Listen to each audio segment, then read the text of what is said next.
Live. Everywhere. On netrootsradio.com.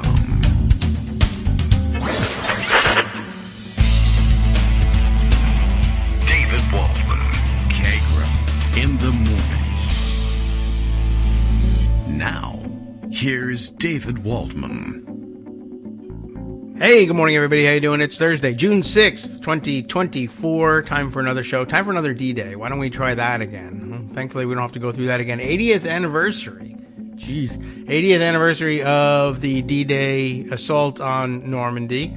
And I have a cold, so, you know, same. Pretty much we haven't made any improvements at this point. It strikes me, though, last night, as I was thinking about this, I remember in high school, seeing the Time magazine issue from, I guess, around this time in 1984, the 40th anniversary of D-Day. And I don't think I really gave any thought to what I would be doing when we had doubled that number, but really rather incredible.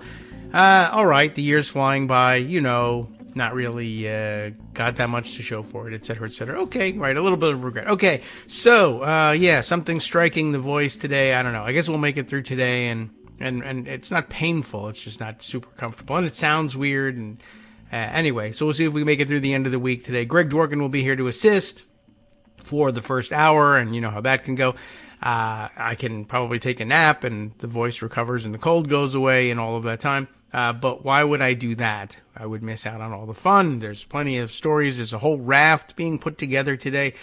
I was distracted early this morning by a non-political, well, I mean, everything's political, but not strictly political story this morning. Just sort of, you know, something crazy. I don't know, caught someone's attention. It was on CNN, and it made it to social media. And as it turns out, it's an article about it's an entire industry, I guess, dedicated to helping the ultra-wealthy shuttle their fancy cars around the world as they travel. Which, I don't know, I've given zero thought to that sort of thing. And trying to figure out how I would bring all of my fancy cars with me. It's just very interesting. The amount of money, of course, that people drop to bring their cars with them when they go, I don't know, business travel. I mean, I guess you could make a case for that, but pleasure travel, which I guess is largely the same for most of these people, it seems sort of ridiculous. The amount of money, well, you know, a working person's income for the year is what you might spend to transport one of your fancy cars with you if you are leaving, let's say, Dubai, and on your way to London, as was provided as an example in the story, and there are several of them. And then there are, of course, this is the guy who runs the company talks about how he does that and how it will cost him, you know, $20,000, $25,000, whatever, to transport his special Porsche from Dubai to wherever he's going, but that his clients who are less price sensitive than he is, less price sensitive than he is, will, and also don't want any,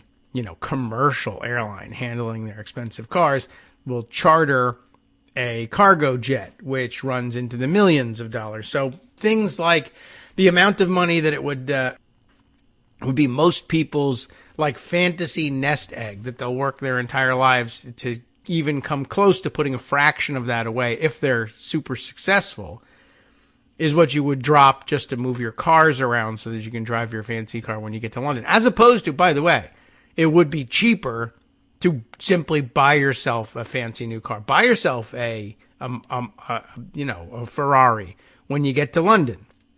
And when you're done in London, give it away, abandon it, blow it up. Whatever. You have a gender reveal party and explode it. You can just do that instead. I don't know, but, you know, they're creature comforts for these guys. And it's very interesting. And it made me think about, you know, money and how much of it there is and how much of it is not with us. And you know how it goes. But just thinking about that sort of money being in the hands of of a small cadre of people, and thinking about the various multi-billionaires that we have here in the United States, and thinking, if you manage to get together $1 million and put it in a savings account that, is getting a middling amount of interest these days, you can draw off of $1 million annually, again, a working person's entire salary just in interest. And that's only for $1 million. So of course that set me to thinking, well, what about these people who are multimillionaires or who are even billionaires? And of course, you can draw $450,000 in interest annually off of $1 billion, or more. And then I'm thinking, Jeff Bezos and people who have $100 billion, and just incredible. I don't know how you would even go about attempting to spend even a significant portion of it, but I guess this is how you do it. I'm driving. I've bought 17, luxury cars, each one at $3 million a piece. And I don't know which one I'm going to want to drive when I get there. So I'm hiring a fleet of cargo jets to fly them with me. And it doesn't matter. It makes no dent. Anyway, it's time for you to pay your taxes, everybody. So pay up, give us all your money. And apparently something going on in New York with commuter traffic taxes. This is taking up an awful lot of my social media space, too. And I haven't read any of it yet. And now, anyway, we'll have to figure out what that is all about and why people are incensed about it when they should be incensed about people flying their cars around the globe. But anyway, all right. Greg says he's got it covered, so why don't we let Greg take over, and I will go, gargle or something like that. Good morning, Greg. How are you doing?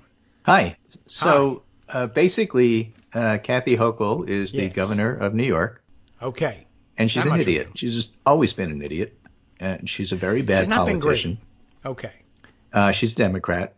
And the only reason she's governor is because Andrew Cuomo before her was a pervert and a lowlife. Well, damn it. Okay. So she becomes governor. She barely beats back Lee Zeldin because everybody knows she's not that good, but she's still better than he was.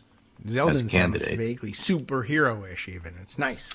Lee Zeldin is from Long Island. That's LONGISLAND. All the long guys. And also on Long Island are a bunch of perverts. Congressional seats up for grabs this fall. Yes. Oh. Okay. All right. So there are some close races there that Democrats would like to win. Mm-hmm. They won one in a special, but they'd like to snag a few others. They would really like to be the majority party in the House for reasons that I'll also get into, like Mike Johnson appointing Scott Perry and Ronnie Jackson to the Intel Committee and blowing it up and getting everybody pissed off at him, like everybody, Republicans and Democrats alike. And by the way, Mike Johnson told, or sources told Punchbowl that Mike Johnson did this because Trump told him to. Well, Mike Turner, the chair of the committee, wasn't notified. Yeah, well, we'll get into that in a minute. Who cares? Right. But who cares about him? In any case, so Kathy Hochul's worried about those congressional seats in the fall. Okay. And she's also worried about Hudson Valley seats just north of the city, which are also up for grabs. I think that's where people like, if I'm remembering correctly, Mike Lawler and other folks live, in the Putnam area. So the thing is that there was a proposal on the books which advocates for both the environment and for mass transit. I love that. To do something called congestion pricing. During the week when Manhattan is at its most crowded, add a $15 surcharge to drive into the city. Oh, oof. And it had passed, and she was ready to implement it. Now that had everybody in Manhattan loving it because some of the money would help, the city, and it would make the streets a bit less congested. I guess so. And everybody outside New York City hated it because if you're from Long Island and you're driving into the city, or if you're from Westchester County or Putnam driving into the city, you got to pay $15 extra. Yeah. So it was popular / unpopular, but a done deal. Here it is, a few months before the election, and she decides to postpone it. And she tells people it's because there's an election coming up. Blurt. Okay. So, did she actually say that? I don't know. But that, all right. I think she let it be known, or her aides let it be known, but everybody knows that that's what this is about. Now, I got a better idea. If you're a leader and you want to take an unpopular position, stick to your guns. If you're a leader and you want to weasel out of it, do it months before the election. Yeah. And don't tell people that's why you're doing it. I guess. Wow. Well, that seems like a mistake. She's got everybody mad at her now. The Democrats are mad at her for weaseling out. The Republicans are mad at her for being political with all of this stuff. And I don't know, it's going to help anybody, but of course, Democrats are Democrats. Outrageous betrayal. She lied. Whereas when Trump tells Republicans to do something, they get in line and they shut up. Okay, why don't you appoint two of the least qualified people in Congress, those suspected of, being no more loyal to the United States than some of the other people like Ron Johnson in the Senate who are suspected of being Russian tools, and put them on the Intel Committee, one of the more important committees in Congress. That's an excellent way to get past all the, what to call it, national security. Yeah. And so, they're willing to do that because Trump said so.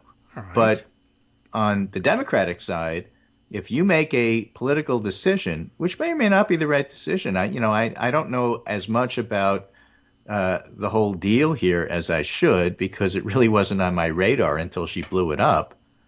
The car thing. But, okay. Screaming and yelling about her being betrayal and stuff look, there's an election coming up and there's times, and I've said this for decades about our party and the left of our party.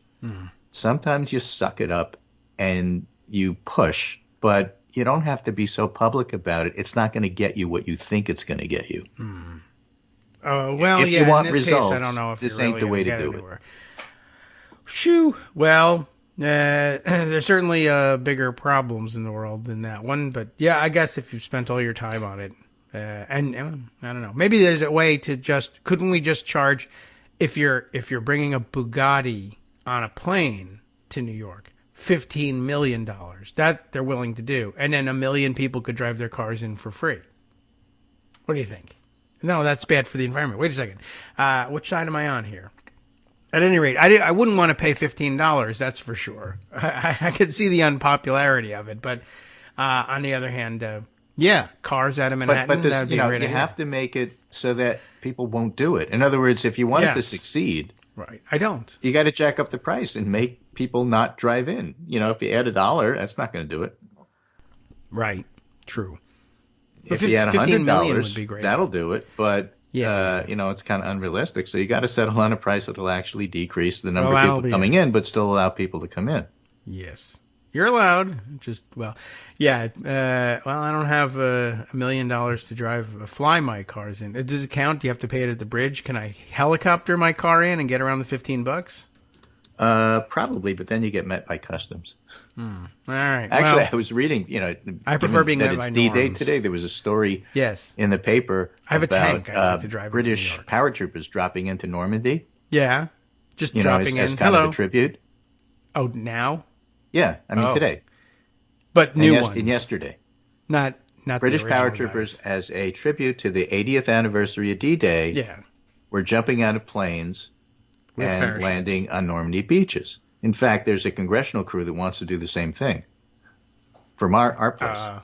But the funny thing was, when the British paratroopers landed in Normandy, the French had set up tables of, passport and other Brexit, bureaucracy please. stuff that they had to go through before they could get off the beach. It's funny. They just catch them in nets. Yeah. Sorry, Brexit. You're going back. Oh, that's funny. All right. Well, you have to invade all over again. Yes. It seems your passport has expired, monsieur. Go back. 1945. Jump back up.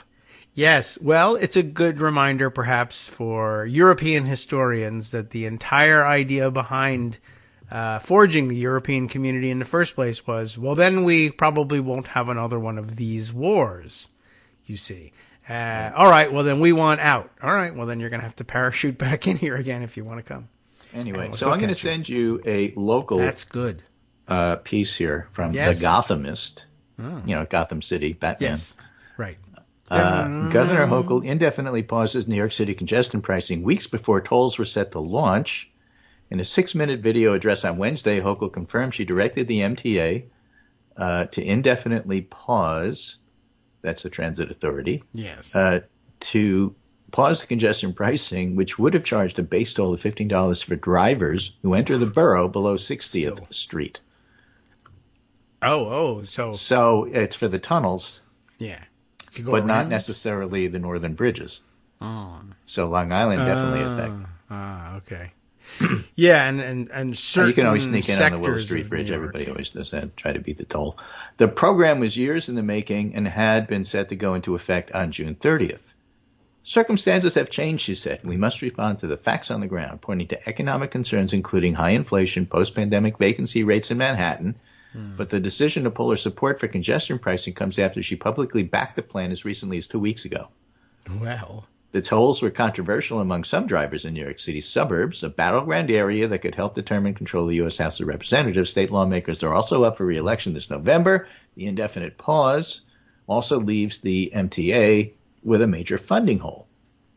The tolls were required by law to generate $1 billion a year, which in turn would be used to finance $15 billion worth of bonds. And the MTA was going to pay for investments such as new subway cars, upgrades to aging track equipment. That's how it was going to help mass transit in New York. So 4 people briefed on Hochul's plan told the Gothamist that the governor is considering a potential increase in the payroll tax for New York City businesses. But that would require legislative approval in Albany. So also the idea of raising taxes in the election year, probably not. All right. Well, now I understand I understand more of what's happening. I can't say I grasp the whole thing, but it's... as far as the reasoning for it and how it helps, that's obviously up for debate for a long time. Yeah. All right. New Jersey Governor Phil Murphy doesn't like the congestion pricing plan because, his people would have to pay. Right. Public transit riders in New York love it.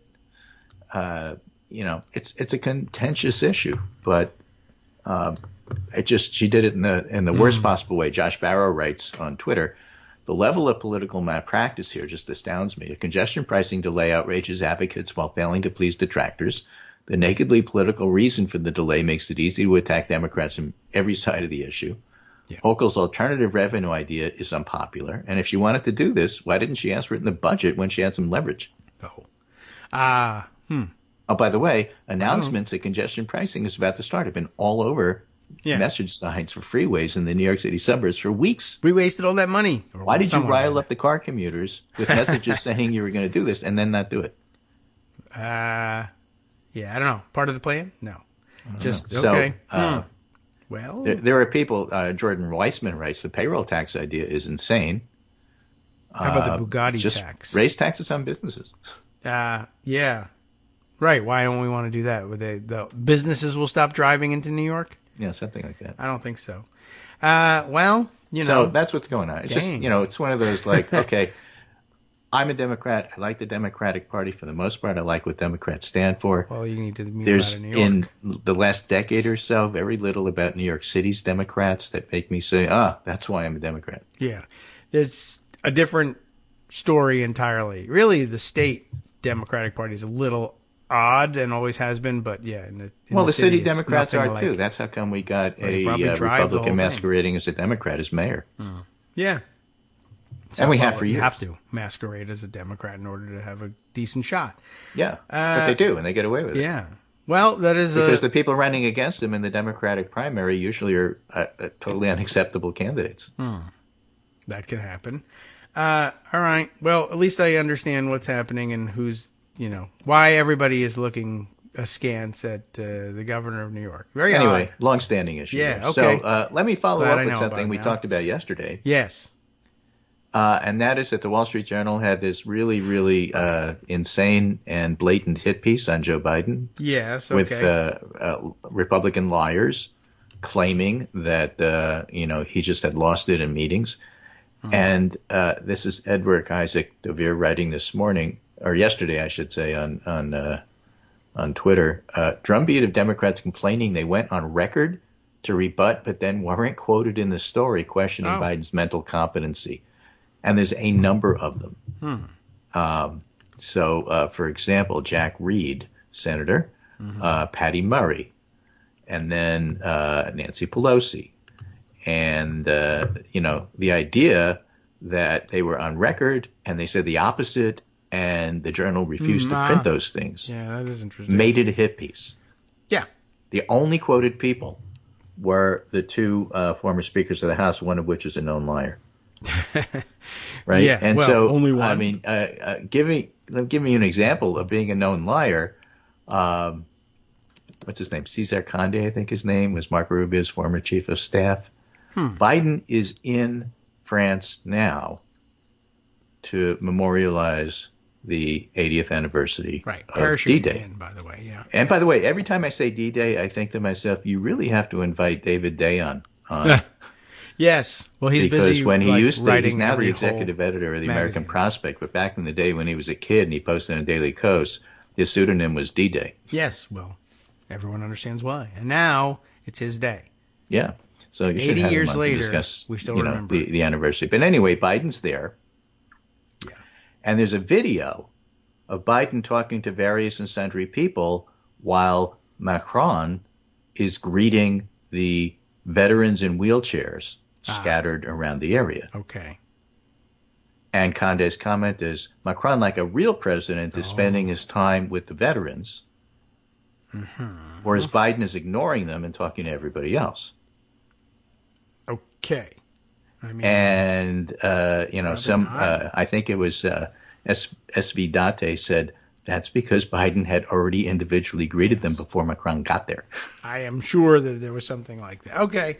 Yeah, I mean, I took a picture. Here is Joe Biden selfishly going to the bathroom. Exactly. And see, my point here is when you're talking about Kevin McCarthy, when you're talking about Mike Johnson, when you're talking about Republicans in office in Washington, they're freaking liars.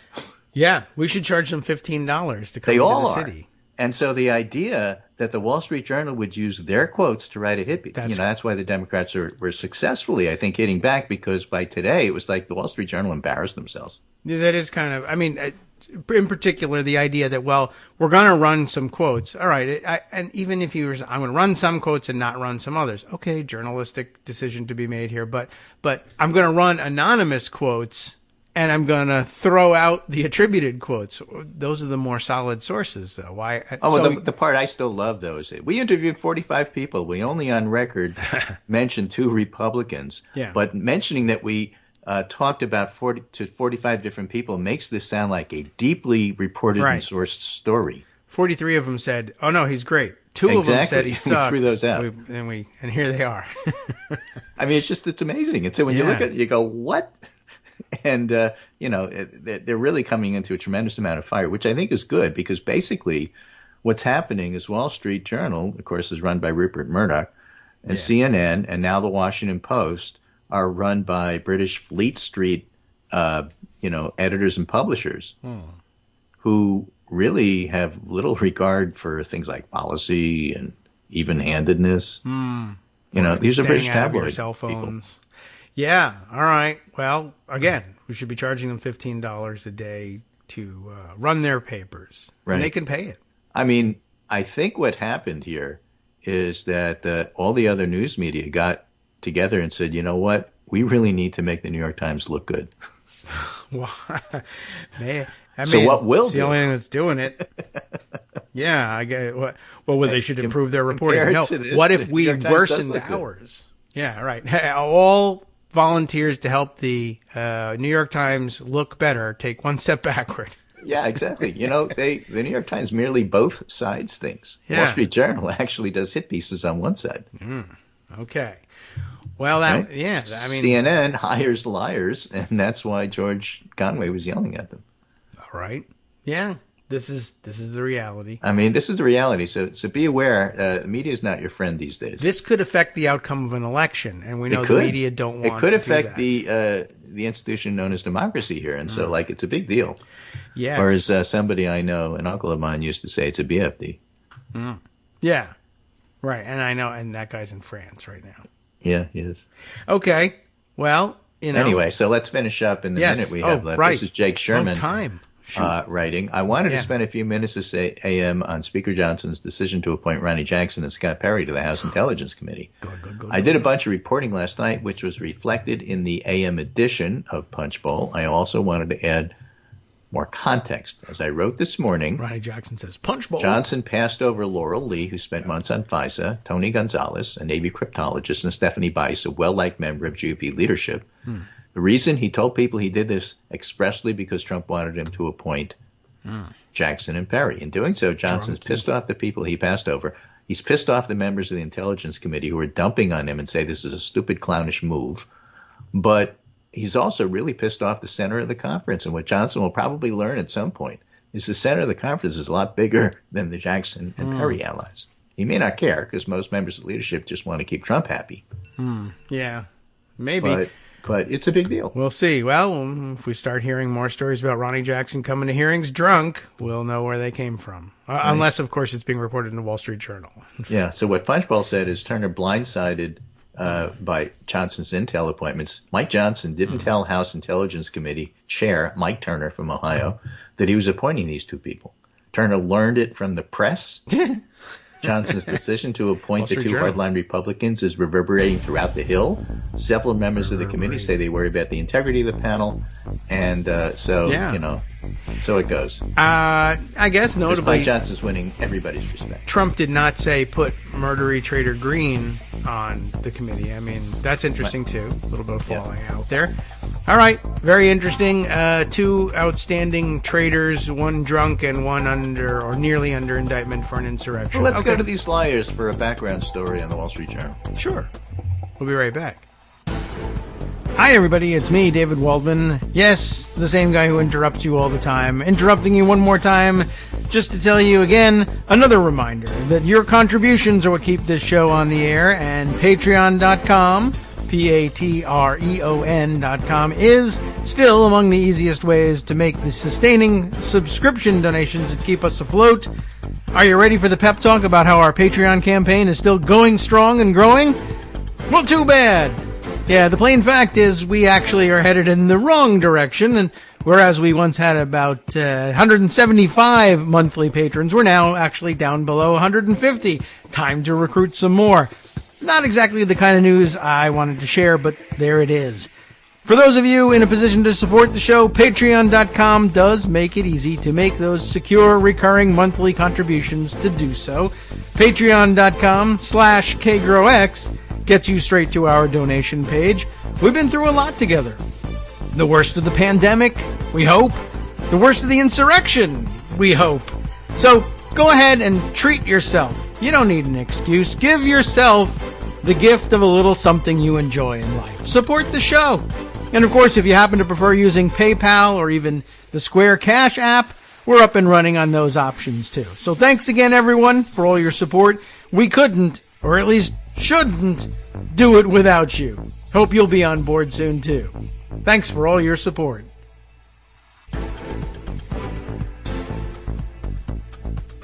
All right, welcome back now to the Kagro in the Morning Show here on Netroots Radio. This just in. Speaker Mike Johnson has appointed Boris and Natasha to the Intel Committee. So that will help the Russians immeasurably, I think. Yes. Okay, and that's no one bats an eyelash. Fearless leader was not available. Yeah. Wow. All right, so Ronnie Jackson probably went out for drinks when he got the news. Well, I don't know if he went out necessarily. It could have been at home on the couch. But or on the floor eventually, and so good idea. Insurrectionist, drunkard, and just an insurrectionist put on the House Intel Committee, so that if there's ever any investigation into was there any foreign influence on these idiots trying to stage a coup, they can say this report will say no matter what evidence we get. Right. Terrific. The report will probably say yes, and it was the Democrats, is what it will say. So Mikey Sherrill says, I have serious concerns about Perry and Jackson serving on the Intel Committee, considering their efforts to overturn free and fair elections, incite an insurrection, and their reckless actions on the job. They're going to weaponize the Intel Committee to support Trump's agenda. Yes. Well, there it is. Once again, every Republican accusation is a confession. The weaponization language was always meant to be them saying, that's what we're doing.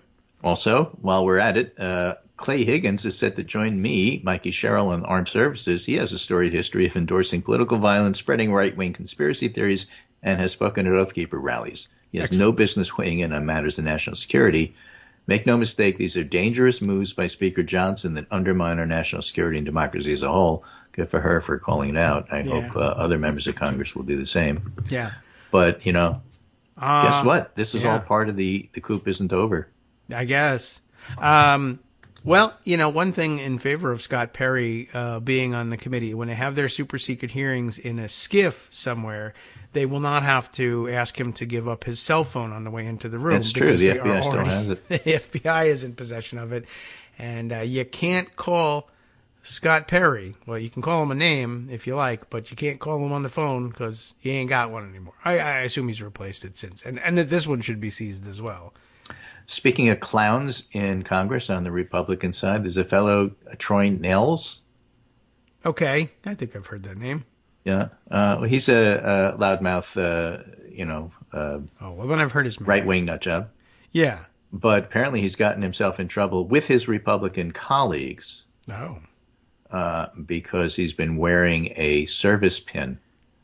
And his Republican colleagues are accusing him of stolen valor because, he never served. Well, it is the cheapest kind of valor. I'll give it that. If you need valor and you haven't got any, steal it. That's the Republican advice. It's just best for the economy. That came across the transom this morning. This is from Notice, relatively new news site. It's really shameful. House Republicans accused Representative Troy Nehls of stolen valor over a military award pin. A May investigation found Nehls' combat infantryman badge was revoked in 2023, but he wears the pin anyway. Revoked? Revoked. Like he was an infantryman and they were like, you were so bad, we're revoking your pin, or he never was one and they said, give me that pin. Well, let's see what the story says. Ryan Zinke, who was a former commander, and it matters whether you wear your uniform. He's a retired Navy SEAL, Ryan Zinke. And if you didn't earn it, you shouldn't wear it. Nehls wears a combat infantryman badge pin from Afghanistan on his suit jacket under his 118th Congress pin.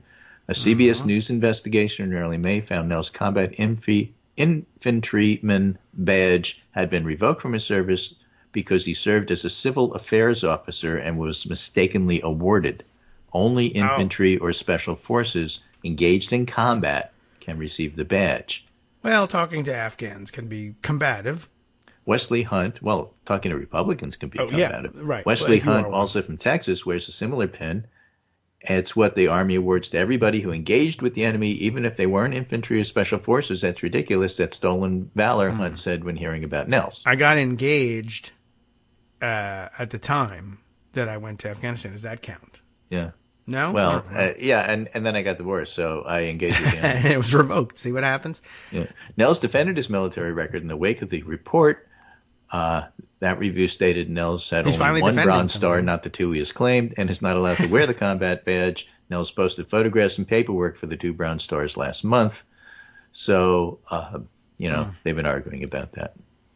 Well, what can the Army do about things if people disagree with them, really? Nothing. So, what are you going to do? I mean, you know how they work, usually. But here in a democracy, there are both sides. Some say he is entitled to the Republicans said this is a bad stars. thing, and they're really thinking about sending a sternly worded letter.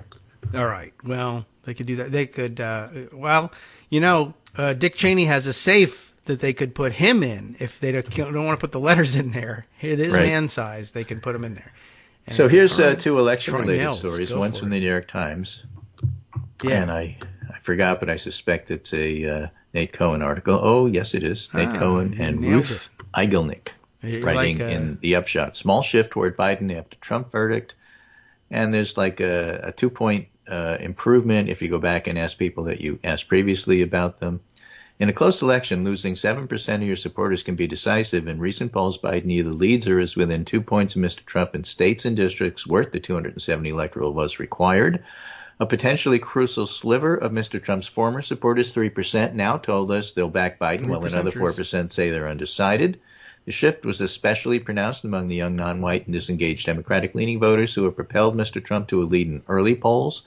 Well, the people who previously told us they had voted for Biden in 2020 but would vote for Trump in 2024, about a quarter of them now say they would instead stick with Biden.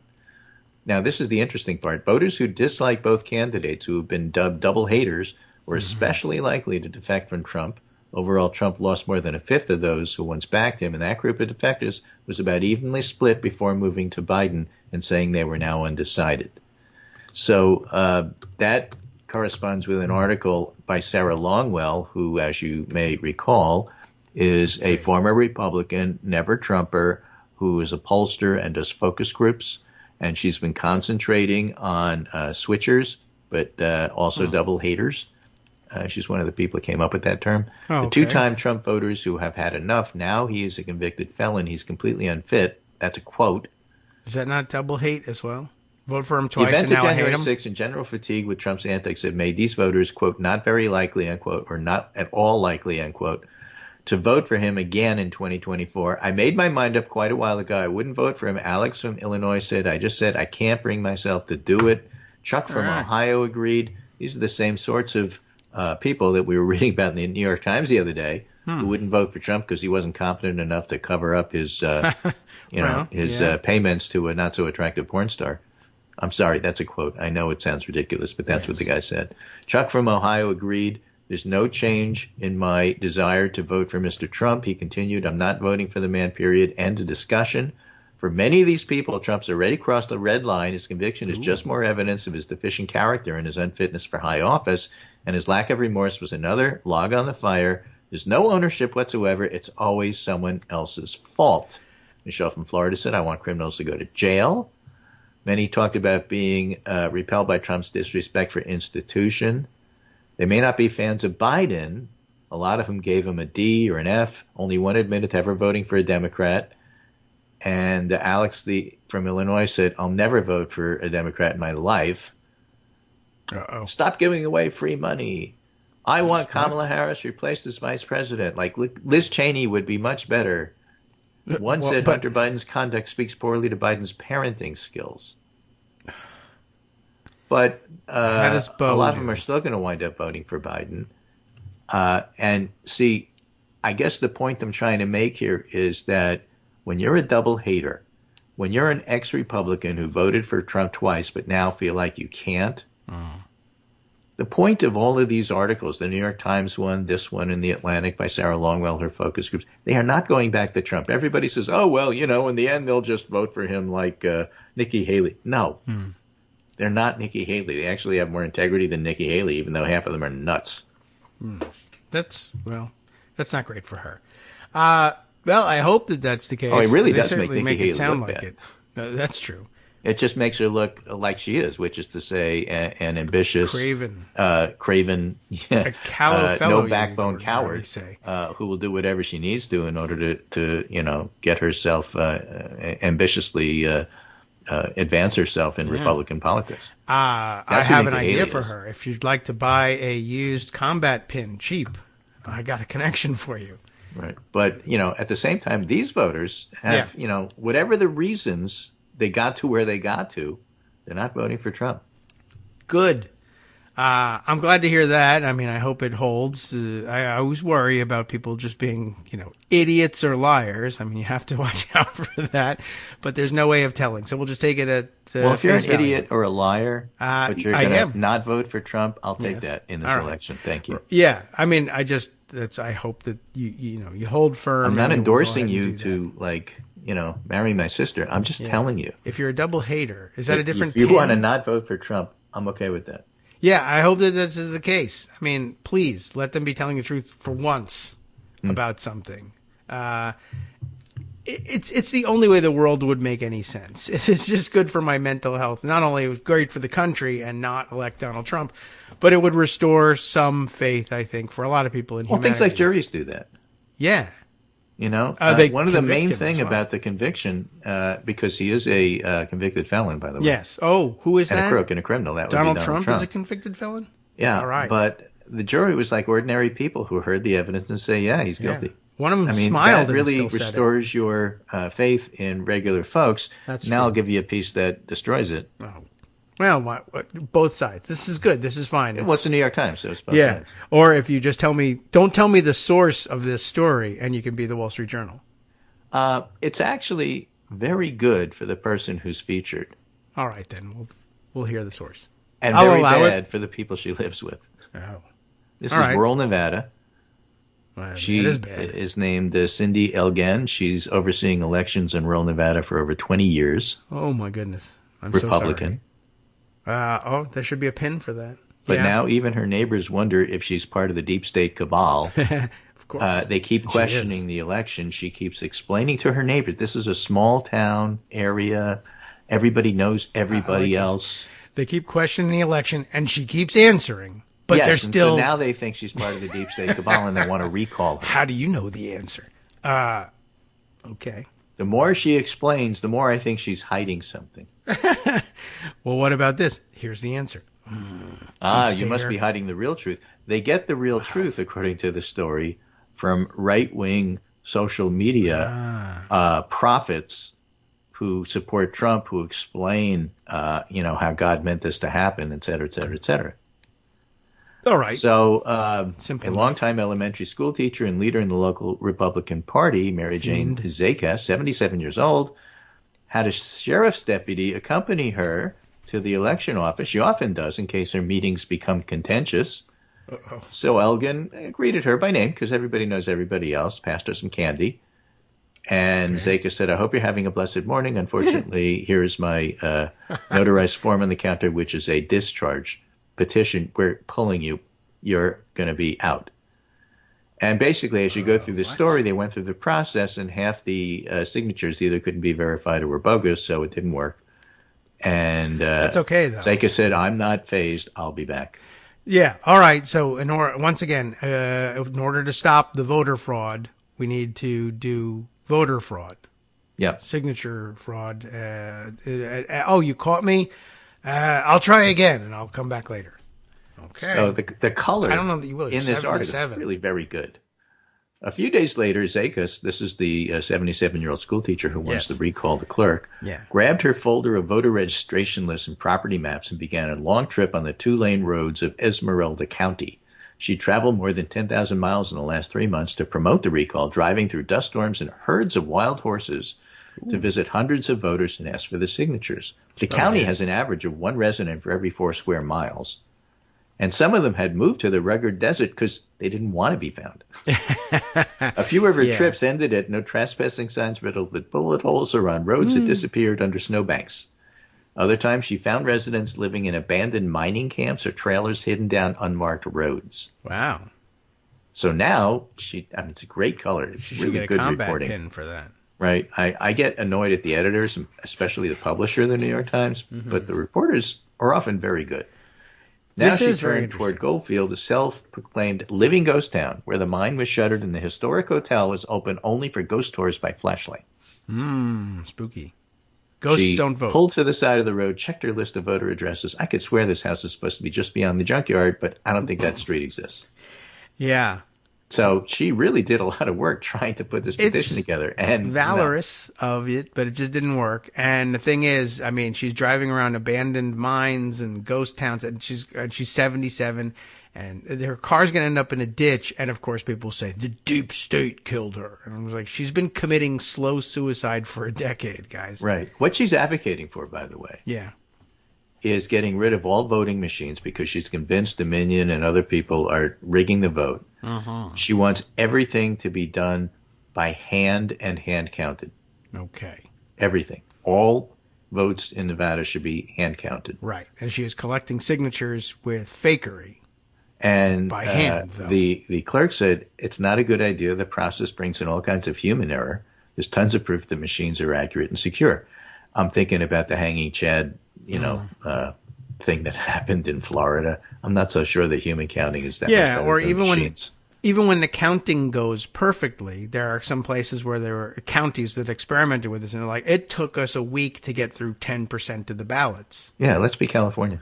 Yeah, it might work in rural ghost towns or whatever, like there's 0 votes here. Okay, that's easy to count. We need to get rid of these criminals running our voting systems.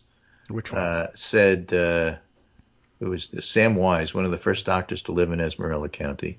Ever. He got fed up with the bureaucratic takeover of medicine. I can understand that. I totally get that. I don't get moving to rural Nevada, but I get the bureaucratic takeover of medicine. Believe me, I do. I promise. Everybody understands that. But, the reaction to it, of course. So he moved to Goldfield to distill whiskey and lost a close election for county commissioner after running on what he called a mega platform, Make Esmeralda Great Again. Well, that's a ripoff. We need to get rid of these criminals running our voting system. It's like a slot machine. It's been rigged. We pull the lever. They decide who wins. And in response, Zakas, the lady collecting the signature, said, I heard somewhere that Nevada's a test case for manipulating the vote by 10 or 15% every year. Now, this is the kind of stuff she has in her head that you cannot get rid of with facts. She, quote, knows, and I mean scare quotes. She knows that this is true. She did her own research. I did my research. Well, it's amazing she survived all of this and knocking on the doors of isolationist hermits. Right. No, and she says to the hermit, it's happening right under our noses. And Zakas replies, who could have believed that Cindy, our Cindy, sweet Cindy, could be connected to the deep state? Yeah. Probably not even I could believe that, and yet here I am believing it. Right. These are not the people Biden's trying to reach. These are not the people Democrats are trying to reach when they talk about Haley voters voting against Trump. I see. But they are out there, and they're trying to, undo the election by other means besides ballots. That's what's happening in Congress with people like Jackson and Perry on the Intel Committee. That's what these folks in the rural areas under the radar are doing. That's what happens when MAGA takes over a Republican Party like in Michigan or Arizona, where they're a little more blatant about it and then wind up in jail because of it. But, that's what happens when you test nuclear weapons where these guys live. Things didn't stop on January 7th is what I'm trying to say. Yeah. All right. Well, that's what Fallout will do to you. I mean, they could test nuclear weapons again, and then I think part of this problem would disappear. But, that's not what we're up to these days. Now we do it underground. And it just gets in their drinking water and then they go crazy. And my final piece for today. Yeah. I always say that before giving you 3 more pieces. But my final piece for today is Natalie Jackson writing in the National Journal to try to get rid of one of those myths that never dies. One of the myths about Ross Perot, by the way, that Steve Kornacki was very good at getting rid of and debunking. Yes, and he did die. Is that, he cost George H.W. Bush the election. He didn't. Clinton would have won anyway. Okay. But this is different. This is about JFK Jr.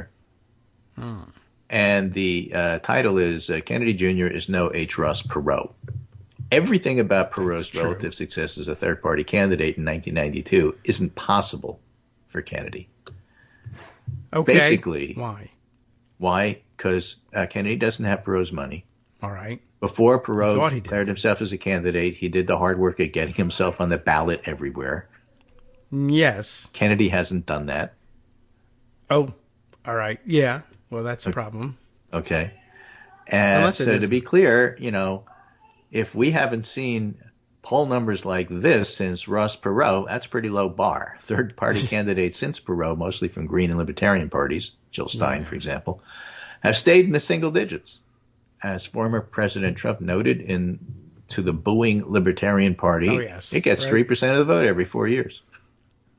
He's right about that. That's one thing That's why they booed him. Yes. Boo. So Kennedy's average 10% poll showing with individual polls as high as 17% is enough to garner comparisons. That's 2 digits. But, of course, the whole Perot story was weird to begin with. Remember, he entered the race early, ran an intense draft Perot media strategy, spent $1 billion on it. I don't know how much he spent, but he was a billionaire. Oh all right. And then he led both major party candidates in the polls. He had nearly 40% in the polls. And then he dropped out. And then he came back. Yeah. And then he pulled some of his people back. I forgot about that. But not all of them. And that was part of the whole thing there. Yeah. But in retrospect, everything about Perot's candidacy was wild and not even remotely like Kennedy's. There was the media blitz Perot used to build momentum. There was the era before 24-hour cable news. This was Larry King Live, who could influence things. Perot spent a lot of time on Larry King Live. Yeah, but it was CNN already. But okay. Right? Kennedy had none of the available, individual outlets. You only need to go to 3 or 4 and you get everybody to see you. The media environment is incredibly fractured. There's little space for somebody to come in from the outside and gain credibility, and he doesn't have the business reputation Perot had. Yeah, remember, and he's got there are people who think Donald Trump is a good business person. That's one of the reasons why the fraud trial is so important. There was a big television show dedicated to that. Yeah, and there's another reason why this election interference with fake business records is so important, because he's a crook and a liar, and his business reputation. Well, we need a businessman running the country. That's a bad idea anyway, but there are people that are fixated on that. And so I'm not a good businessman. You take a chunk out of that vote. Yeah, that I would hope so. And now we find out that there are at least a few people, although their reasons may be different. Just he's a liar and I don't like it anymore. But it's similar. Right. He's lying about being a businessman. Kennedy also lacks policy substance. And then there's the debates. Perot participated in the debates and actually held his own, but the debates are starting without Kennedy, and they're starting early. So nothing about Kennedy's run is really anything like Perot's run. Yeah, other than being third party. Exactly. Kennedy only matters, she writes, in the way a Libertarian or Green Party always matters, which is to say could take enough votes to swing the race in battleground states, but that's not worth discussing in the same breath as H. Ross Perot. Kennedy is his own individual issue here. Yeah. All right. And then she notes the respondents don't look like the respondents who like Kennedy don't look like reliable voters. That's true too. We know that from looking at the focus groups for the double haters. Right, and they're mostly people who are I haven't heard anybody say enthusiastically, "Man, do I love RFK?" It's I hate them both, so I don't know. I guess I'll vote for Kennedy. Yeah, exactly. I haven't heard any other. I thought you were going to come out with my reaction to all this stuff. Which was? I really love double haters. I love double checks. That's my favorite. It was a stupid song that's now in my head, one of their jingles, in which they. Never mind. At any rate, any reason to dump on Kennedy is fine with me. It's fine with me. I brainworms and whatnot. And thinking back on it, I mean, Perot was a wild situation, and at the time, it certainly felt like he was, flying by the seat of his pants. I mean, he had lots of money and he made it work to some extent, but now that it's hard to think back on as a gold standard for anything, but he secured a large portion of the votes. It was really rather crazy, especially considering that he dropped out and then came back in, and it was like a proto deep state kind of accusation too, wasn't it? I dropped out because they sent agents to my daughter's wedding or some crazy thing, and then wasn't it something like that? He had some weird accusation about being targeted by what would later become the deep state.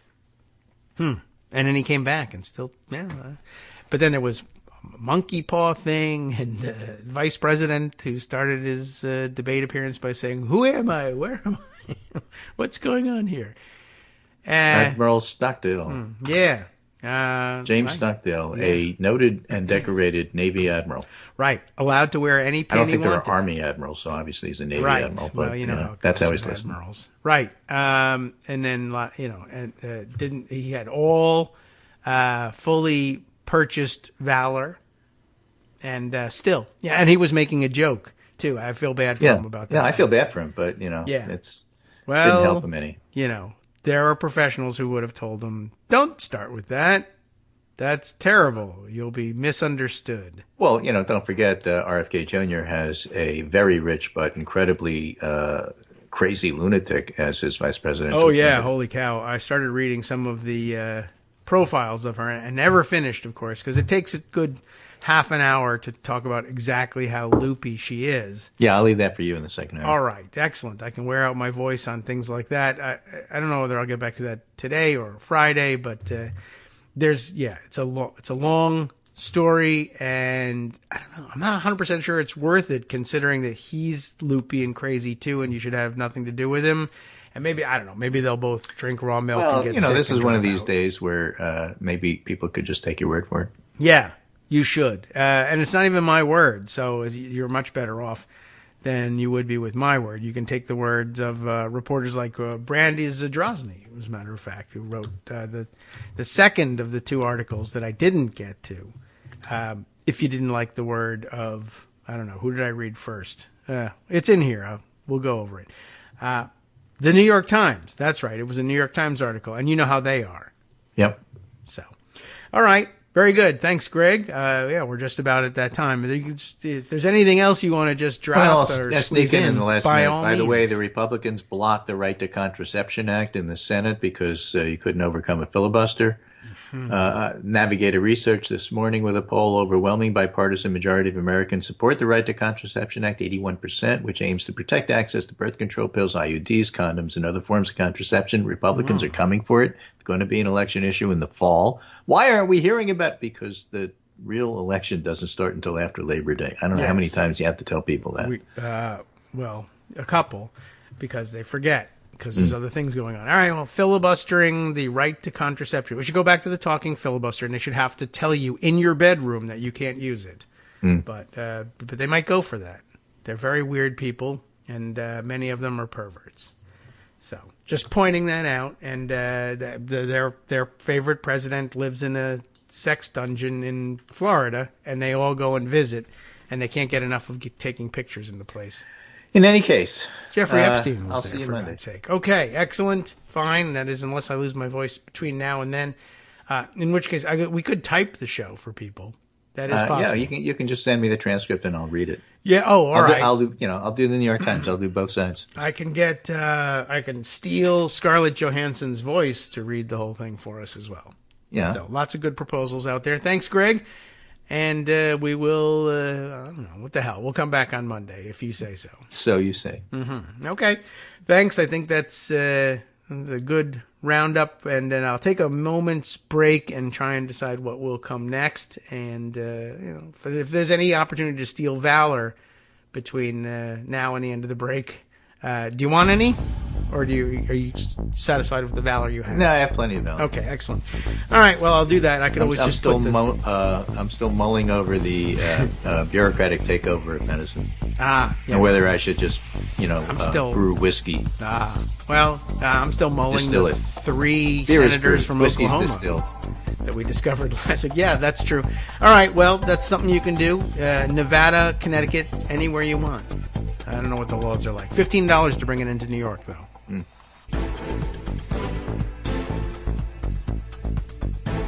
All right, welcome back now to the Kagro in the Morning Show here on Netroots Radio. Let's see if I can make it through another hour. Now I unfortunately have stuck in my head the old double checks jingle, which I don't even know. Do they still make? Did they ever make double checks? I don't know what that. I think it was what one side was. I don't know, corn, and the other side was maybe bran. I don't know. There were like 2 or 3 different kinds of checks here. Corn checks, rice checks. There was bran checks. Mostly famous and for not being used as cereal, but rather as part of the Chex Mix party snack, I think. No real reason to eat it as a breakfast cereal, except these kids seemed to like it. But there was one side was one flavor and the other was the other. And they're double checks, and they used to sing, I love double checks. Other people do remember this, right? This Greg was by that time grown up and, I don't know, eating oatmeal or what, gruel at that point, right? And then so breakfast cereal was long out of the picture. And quite honestly, double checks was never in my breakfast picture anyway. But now it's stuck in my head. So time to get rid of that and go round up the news. Instead, there's plenty of things that I parked there on purpose, things that got parked there by accident, things that people have referred to me for reading to you later on. Let's get on with it. How about this? Scott recommends this story from Keith Olbermann, who will be perturbed to find out that I'm reading it on the air because, in all likelihood, he does not remember me at all. But to the extent that he does, he hates me. But anyway, I don't know if that's really true. But, I think I've mentioned before on the air that there was some weird Twitter confrontation years ago with Olbermann. I think over a mass shooting that I politicized, but too quickly. You know how that goes. It was back in the days when even progressive Democrat fighters who would stand in the front lines were of the mind that sometimes it was too soon to politicize mass shooting. And today is for mourning, tomorrow is, and I was just sort of insisting, no, actually, there's no too soon anymore. I think we're past that. And but he made that a personal thing. And I was personally a bad person, and he was using some choice language to say so. And it was interesting. And anyway, that battle is now finished, and it's a good 10 years since anybody ever said anything was too soon anymore. And I was right and he was wrong, but he's famous and I am not. And here is what he has to say. And sometimes what he has to say, very often, what he has to say is very good and well said and much appreciated. Despite the fact that one day he just got too angry at me on Twitter. Okay. Did Trump do a quid pro quo with the Wall Street Journal is the question. And I guess that relates to this latest ludicrous story, perhaps, that Greg was talking about. It is illustrated with a lovely art card that he has had created to promote his own, is it a podcast? I think so. And at any rate, long time no post, he says, because he's been hard at work hiring people to draw these pictures of him. Sorry, you can imagine. These take up most of my day. What do? I don't know. Anyway, but I wanted to give you a preview of the lead on tomorrow's podcast, and that can take up your whole day. I understand that. After the encouraging post-convicting polling from the New York Times, I caveat the hell out of this. Maybe these aren't beautifully crafted. This is my instinct and my theory, and I have no inside knowledge. And in many deep ways, I truly hope this is my weary cynicism and even paranoia. This basically sounds like a transcript of something that should be a podcast and not written down. But it has. But he says, I don't think so. Or he's genuinely worried that this might be the case, although he has no proof. And once again, some weird glitch somewhere that is, again, preventing the entirety of the story from loading. And I gotta guess it's coming from Blue Sky Deck. It really seems to be they cannot fix this thing. So now here I am waiting for this thing to reload, and who knows how long it will take. All right, so I'll keep an eye on it. And in the meantime, I could read you a different story. I think I've pretty much exhausted everybody's interest in the story about the super rich people with the cars. But I did have an interesting thought about that, which I shared with Greg during one of the breaks, just the idea of how much money some of these people have and the things that they could do with it and how dangerous it is. The number of people who have the requisite amount of money to do something like this is astonishing. $10 billion. I mean, that's an awful lot of money. But I think we can all guess that there's a good, I don't know, 100 people in this country, more, who knows, who have $10 billion, which is crazy. But they do.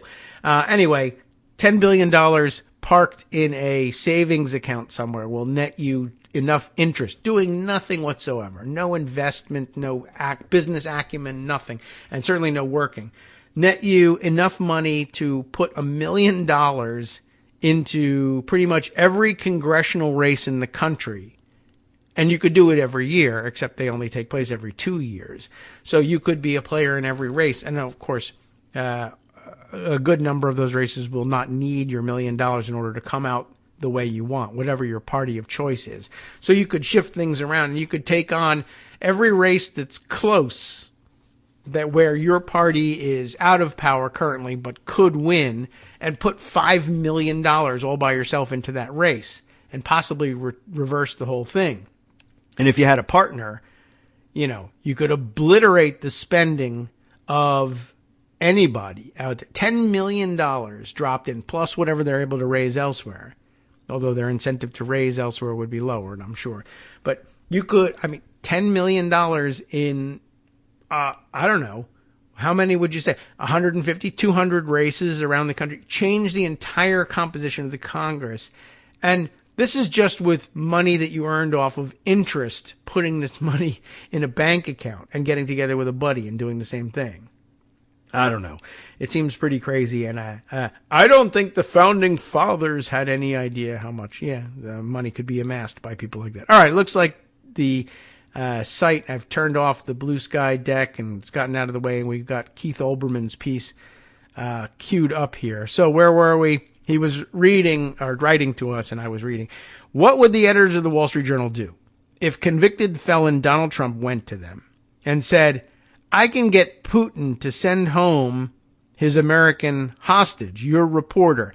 And I've been thinking about this story because, he made, of course, the ridiculous claim that he could get Putin to do this. No one else could. And I wanted to talk about it. And then I realized I don't know how to pronounce the name of the reporter. Is it Gershkovich or Gershkovich? I don't know which.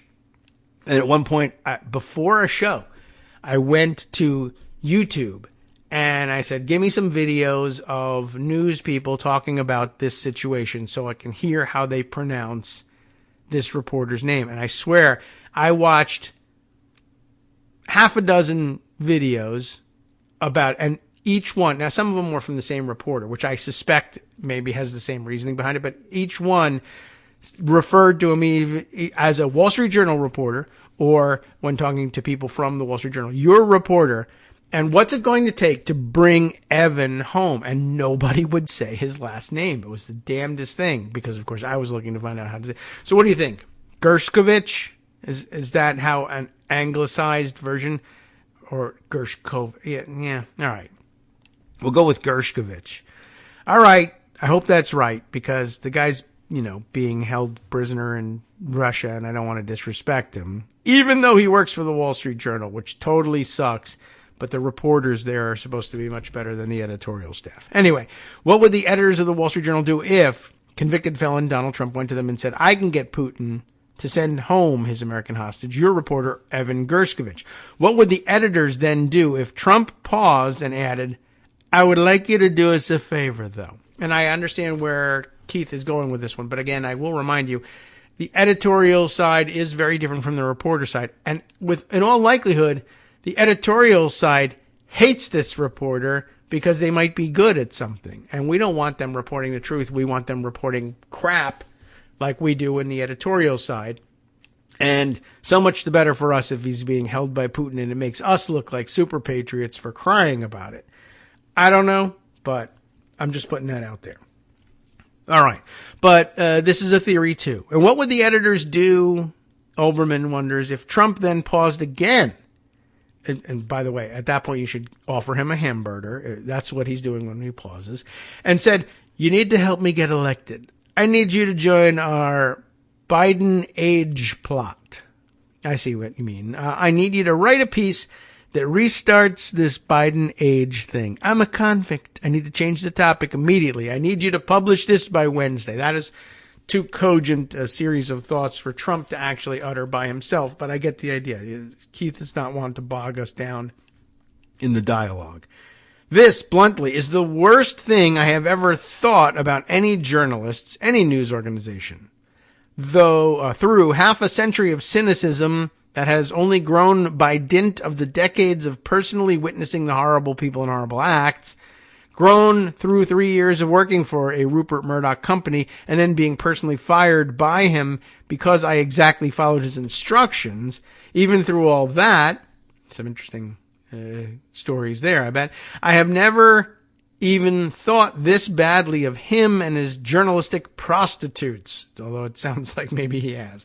Then it turned out that the Washington Post buried Trump's foreknowledge of the horrors of COVID and the Alito flag scandal, and the New York Times let a multitude of its reporters sit on vital and exclusive Trump news, possibly vital to the safeguarding of democracy for months, for years, for book deals. So he's going kind of all the way back, doing some greatest hits stuff. I want to throw in there, they sat on the warrantless domestic surveillance story from the George W. Bush administration that they found out about in late 2004 and didn't want to affect the outcome of the election, right?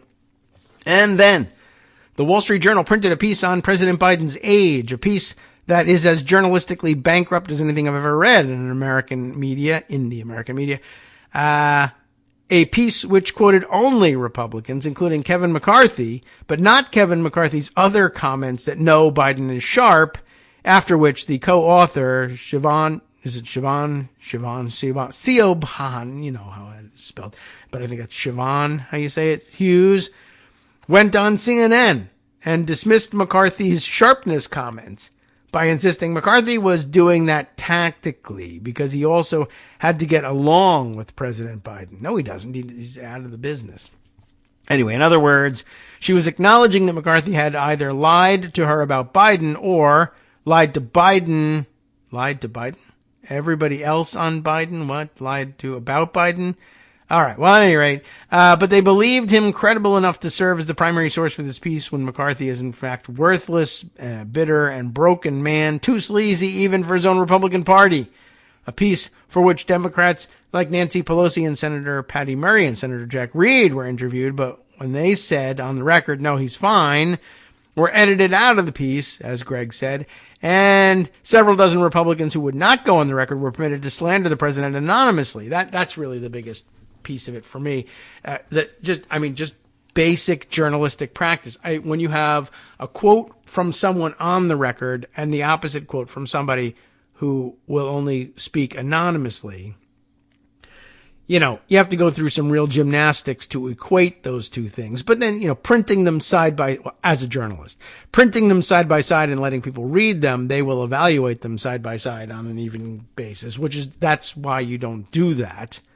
But, generally speaking, if someone's going to go on the record and put their name to it, you should give that quote more value. And the fact that they had dozens of such quotes and of greater value and they had names attached to them and instead went with nameless quotes, which are inherently less valuable, seems like just your basic journalistic hit piece. That's all it is. Well, anyway, what else does he say about it? It was a piece so bad, so devoid of even the attempt to make it not look like something written by the Gateway pundit. So bad that it was defended by Chris Cillizza. Is that right? And still, I hesitated to even suggest that this Wall Street Journal piece did not occur in a vacuum, but perhaps as part of a quid pro quo, because to do that would require a degree of moral corruption, a kind of terrible disqualifying conclusion to the entire ethical construction of the lives of not just the writers Annie Linsky and Siobhan Hughes, but every editor and every publisher at the Wall Street Journal. It requires them all to have sold their souls in exchange for a promise by two of the worst human beings who ever lived. It requires the Wall Street Journal to literally be just as subhuman and selfish and corrupt as Trump. You want to be careful with the subhuman stuff, but, I understand that you are mad and that you will probably understand that. And, oh, yeah, all right, subhuman. Maybe not. But terrible people nonetheless. The saddest thing here is the possibility that these events are not connected, but will always look like they are. The saddest thing is that the corruption unleashed upon this country by Trump, by Murdoch, personifications of evil and immorality is so great that this exchange, true or not, is plausible. Well, that's a good excuse for airing it. If you hurt Biden for me, I'll make sure Putin doesn't kill your friend is entirely plausible. Although I really don't think Rupert Murdoch gives a crap one way or the other about this guy. Especially, and yes, I hesitate about this part too, because to the core of my being, I hate conspiracy theories, and conspiracy theories I hate the most are the ones that seep into journalism and into life because of timing, because of the logical fallacy that B follows A, therefore A caused B. There is the timing. Okay, I'm getting lost. On May 23rd, Trump suddenly started talking about Evan Gershkovich and bringing him back, and how the only way to bring him back was to elect him, because Putin will send him back, but only to him and not to Biden, and he'd be back after a Trump election, but before inauguration. And almost nobody pointed out that by saying this, Trump was implying that actually he could convince Putin to send Gershkovich home now, but he won't. And nobody pointed out that in doing so, Trump had made himself part of the Russian gang holding Gershkovich hostage. But I do think that's inherent in the understanding of things. But okay, thank you. And yet, it was late Tuesday night, 9 p.m. Eastern, that the Wall Street Journal, genuinely unbelievable, Journal's genuinely unbelievable attempt to reignite what even Politico termed the Republicans' Biden age plot, for whom editors on my high school newspaper would have been fired and probably expelled, dropped like excrement from Rupert Murdoch's soul. Boy, this is really something. And what had happened earlier Tuesday. What had happened? I don't know. What happened at 11:22 a.m. Eastern. He lets us know, helpfully, involving Trump and the Wall Street Journal. Trump had dropped a video, again, promising that Putin would return the Wall Street Journal hostage, but to him and him alone, after he was elected, but before he was inaugurated. Which means, by the way, that it happens on Biden's watch. Dun-dun-dun.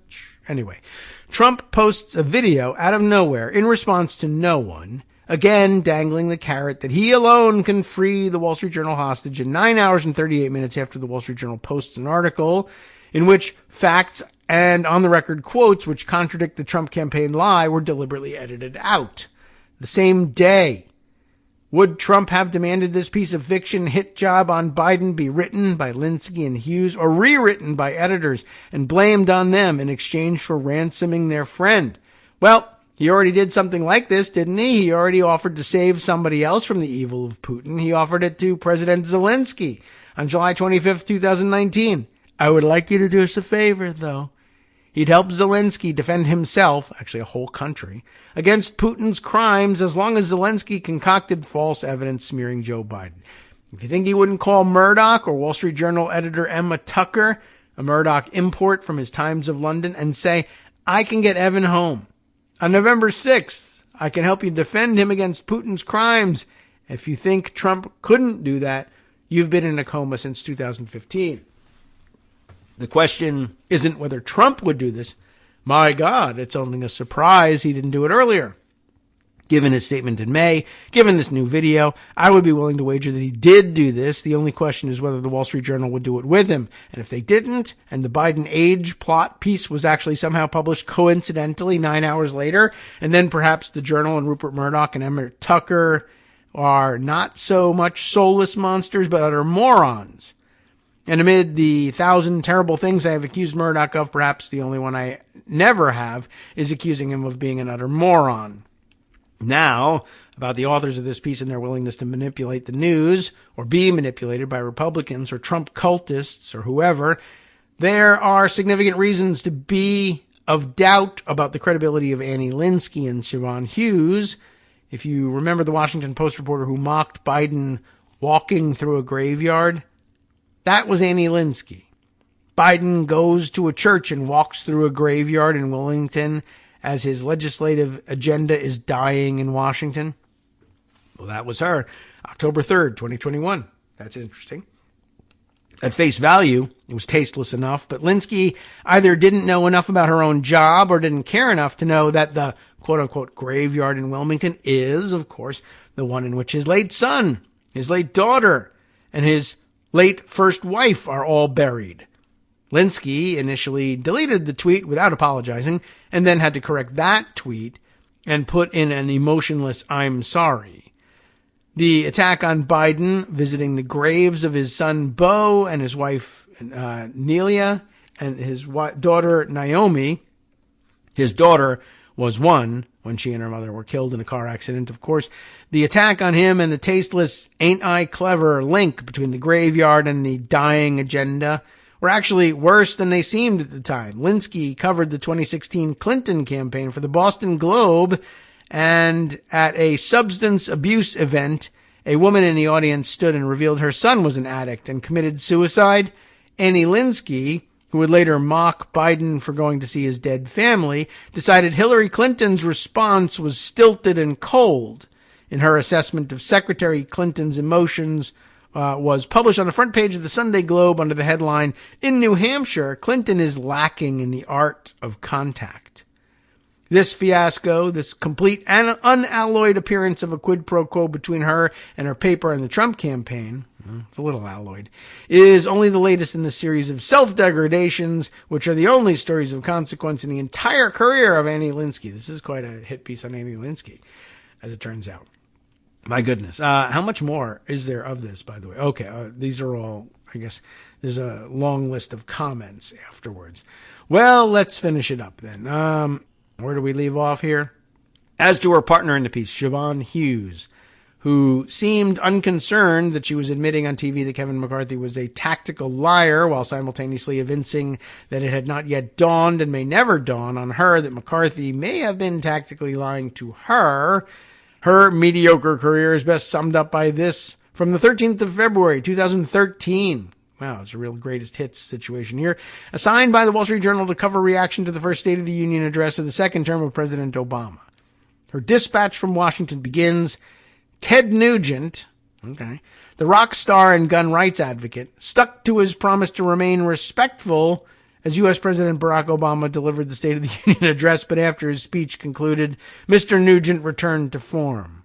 Really? That was the first thing out of 2013? Was he even famous for being political at that point? All right. I am still looking for reasons to believe my wild theory that the Journal is ransoming its reporter by servicing Trump is nonsense, that this deplorably bad story was co-written by the Journal's resident expert on Ted Nugent's response to the State of the Union address is not helping assuage my cynicism, nor are the reports or the reporters who, before the Wall Street Journal story became toxic, decided to defend it. I mentioned Syliza, the kiss of death. There's also Boston Globe Washington Bureau Chief Jackie Kucinich, whose only concern was that the Democrats who were interviewed for the piece, but whose quotes were then dropped because they disapproved the Journal/Trump narrative. Kucinich didn't care about the journalistic malpractice. Her interest was what those Democratic protests said about Biden's acuity. They don't say a thing about his acuity. They say a lot of things about the Wall Street Journal's honesty and Annie Linsky's honesty and Siobhan Hughes' honesty, more accurately, utter lack of honesty. The last straw, we're finally getting to it, was Ken Delanian of the NBC pimping the story by adding only the word stunning. When last we heard from this boil on journalism's ass, Keith is a very angry guy. Delanian was defending Robert Hur, the corrupt partisan special counsel who turned his report exonerating Biden of all wrongdoing into a psychological evaluation of the president. I think Delanian gave away, probably inadvertently, who would deliberately include him in a media conspiracy, what this is all about. Remember, in March, Delanian had written one of the most hilariously self-unaware paragraphs in recent American journalistic history. The Robert Hur hearing is a perfect example of what American politics has become. A career public servant spends a year reaching conclusions that are inconvenient for partisans of each party. So, they said about questioning his motives and ethics on national television. That's the most unaware paragraph. So, they said about questioning his motives and ethics on national television. There we are. The House is trying to get the Robert Hur President Biden interview tapes out of the Department of Justice so it can quote them and leak them and put them in Trump campaign ads. It is circling back to what, again, even Politico recognized as the Biden age plot, because Biden has caught up to Trump in the polls, because Trump has been convicted, because Trump is a convicted felon, because Trump is a convict. It is trying to revive the Biden age question. And yesterday, it was the turn of the Wall Street Journal to carry the water for Trump and his sycophants like Robert Hur. And who was the main named source in the Journal piece? Why, it was Kevin McCarthy, another Trump whore. Boy, he's really getting pissed. Make no mistake, what the Journal did, it prostituted its news pages for Trump. The only doubt is precisely why. I think the circumstantial evidence and the timing support the idea that there could be a quid pro quo over Evan Gershkovich. I gotta tell you, I really don't think they give a crap. Anyway, And it is with him I would like to leave it. I am not Annie Linsky. I am not going to mock the human concern for his well-being, his release, his survival. As a prisoner of a man the world should rid itself of, Vladimir Putin, I am not going to mock even the thinking that must have crossed the minds of dozens of good people at the Wall Street Journal who said to themselves, I'll do anything to get Evan home. I only have empathy. I had a POW MIA bracelet as a teenager. If he were my relative, my friend, my colleague, I do not know how far I would go to get him back, but I still know that I would not do a deal with Trump and by extension Putin. And bluntly, I have no idea whether or not people at the Journal would say the same thing, or if perhaps they already faced that choice and made that deal. I don't know. All right. Interesting recommendation. I think I need to screen Keith Olbermann a little more closely, I guess, before I read the whole thing on the air. He's florid. I'll give him that. And it's an interesting theory. I don't know if I'm convinced by it. I don't know if anybody would have convinced me of that one. It's certainly possible. I mean, it's not beyond Trump. It's just that I don't see Rupert Murdoch's interest in it. Other than, I think it's an agenda he'd hop on board. Oh, yeah, that'll make Trump look good. Sure, fine. Because truthfully, I really don't care about getting this particular reporter home. I just don't believe Murdoch does. Hi, everybody. It's me, David. Let's change things up from the old fundraising pitch for just a minute and talk instead about how you can be a part of our show. If you've got a smartphone or any other electronic recording device, why not sit down and record a segment for us? Read us an important article and give us your take. Read one of your own original essays, or even just give us your commentary on something you'd like to share that's important to you. Then send the file to me at kagrox@gmail.com, and I'll try and work it into the show. Short segments, a few minutes in length, are easiest to fit in. And of course, I can't always guarantee that I'll be able to play everything, but if you've ever shouted at your radio or TV about something you wish was being covered, here's your chance to change that. Make the show your own. Send your submissions to me at kagrox@gmail.com.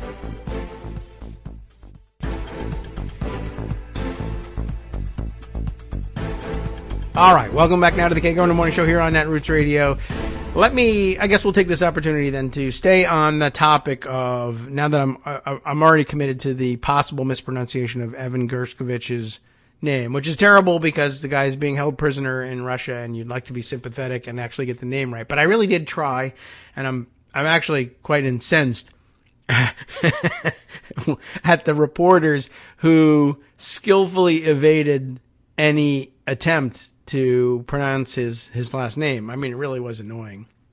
The reporter after reporter saying, what are we going to do to bring Evan home? Anyway, from another MSNBC alum, well, I mean, I guess Olbermann is an MSNBC alum, and Steve Bannon is still with MSNBC, writing the Maddow blog at their website, Why Trump's Appalling Line on Evan Gershkovich's Detention Matters.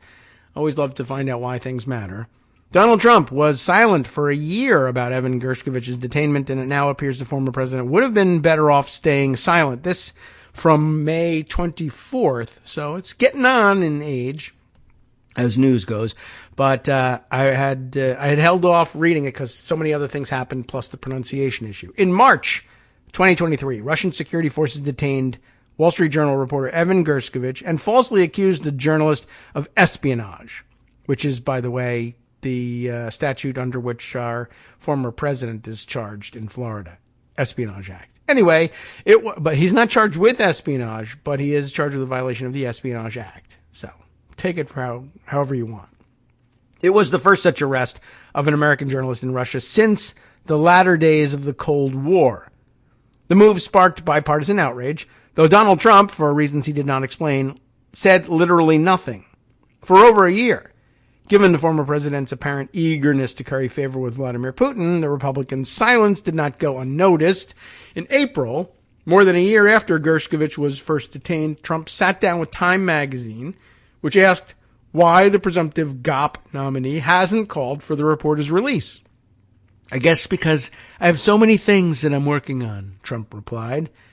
In the same interview, however, the former president declared in reference to Gershkovich, I'll get him released. He'll be released. Putin is going to release him. Yesterday at 1:30 a.m. Eastern, and this was again back in late May, Trump shed additional light on the subject with a curious message published to his social media platform.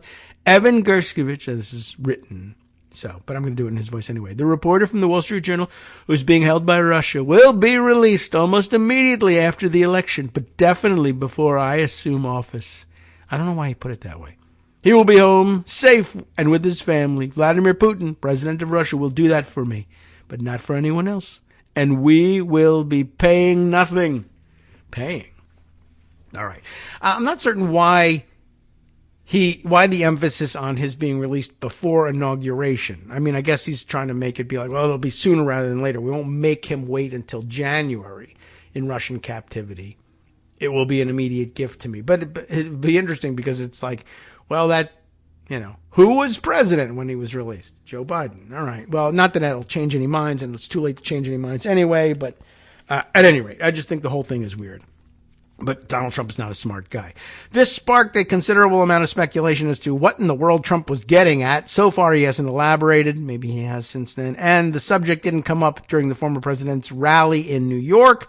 But there are basically three possibilities here. One, Trump was guessing at what Putin is thinking. That's always possible. Perhaps the Republican was merely speculating about future events, effectively guessing in a chest-thumping sort of way. I wouldn't thump on that chest if I were you. You may dislodge some sort of fatberg and kill yourself. Only chest thumping that should be going on at this point are defibrillator paddles, probably. Anyway, if this interpretation is correct, Trump doesn't know that Gershkovich will be released sometime between early November and mid-January, but the former president expects that based on his assumptions about Putin and the Russian leader's eagerness to make him happy. He also could be out of his mind. There's that. Oh, the lawnmower is here. This, by the way, is how long it takes a riding lawnmower to drive from Connecticut to Virginia. 24 hours later, the one that was outside of Greg's window on Wednesday is bothering us here in Virginia on Thursday. There's only one lawnmower in the world. And how this guy knows to target these two houses, I have no idea. Anyway, yeah, so Trump could be guessing at what Putin is thinking. Also, it could just be, I'm just spouting. I don't have any guess about what Putin is thinking. I want to say fantastical things about myself because that's what I do in life. I guess that would be the fourth possibility. Second listed possibility, though, is Trump has secret insights into what Putin is thinking. In both the Time magazine interview and his online message, Trump appeared to speak with great confidence about what exactly Putin would do in the coming months. Note the declarative sentences about future events. Putin is going to release him, and the Russian autocrat will do that for me. It raises the unsettling possibility that the presumptive Republican nominee has direct insights into Putin's plans, and Trump is simply passing along his benefactor's intentions. I guess here I'll note for the record also something I saw being circulated on Blue Sky earlier this morning, and I'll see if I can find it without interrupting the flow of things here. But somebody was circulating, I think I can find it too, a screen grab of something that Trump said in 2016 when he was campaigning for the first time in office, and it was him saying Putin will not invade. What was I saying? Putin will not invade Ukraine in 2016, which, of course, was 2 years after Putin had invaded Ukraine and annexed Crimea. But then Trump sort of said, well, Crimea, taking Putin's side and adopting his thinking about Crimea and its nature and saying, well, that's not an invasion of Ukraine because it was never Ukrainian. And anyway, yeah, so I found that kind of interesting. Here it is. Comfortably Numb, the somewhat annoying Twitter holdover who may or may not be listening to the show. But, at any rate, or am I thinking of somebody else? I think I am thinking of somebody else now that I think about it. But at any rate,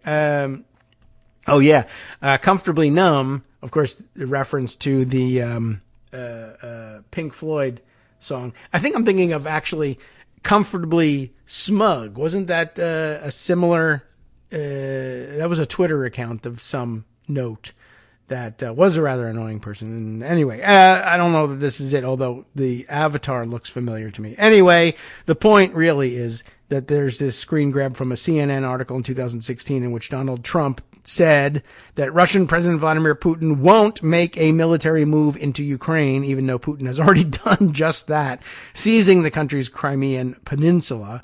He's not going into Ukraine, okay? Just so you understand. I love that. Just so you understand, because you're dumb. I'll explain to you. He's not. He's not going into Ukraine, all right?